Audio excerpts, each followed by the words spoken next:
Britain की satellite company Inmarsat ने अपने डेटा से बताया कि फ़्लाइट MH370 ने कम से कम 7 घंटे तक उड़ान भरी थी। यह डेटा पिंग के रूप में था, मतलब एक तरह का सैटेलाइट कम्युनिकेशन। इस डेटा की मदद से कर्व बनाई गई, जिससे यह अनुमान लगाया गया कि विमान हिंद महासागर की दक्षिण दिशा में गया होगा। इस दिशा में कोई हवाई अड्डा नहीं, बल्कि मीलों तक समुद्र था। 2015 में, यानी लापता होने के 1 साल बाद, फ्रांस के रियूनियन द्वीप पर MH370 का एक फ्लैपरोन यानी विंग का हिस्सा मिला।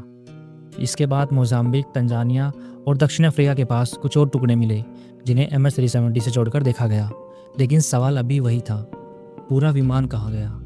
और सबसे ज़रूरी बात, इसके यात्री कहाँ हैं? जैसे जैसे समय बीतता गया, वैसे वैसे MH370 के साथ बहुत सी थ्योरीज और संभावनाएं जुड़ती चली गई।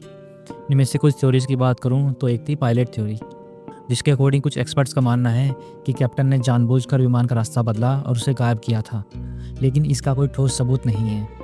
एक और थ्योरी है हाईजैक थ्योरी, जिसके अकॉर्डिंग लोगों का मानना है कि विमान को किसी आतंकी संगठन ने हाईजैक कर लिया था। लेकिन अगर ऐसा है तो किसी भी संगठन ने इसकी जिम्मेदारी क्यों नहीं ली और इसके बाद कोई डिमांड भी क्यों नहीं रखी गई?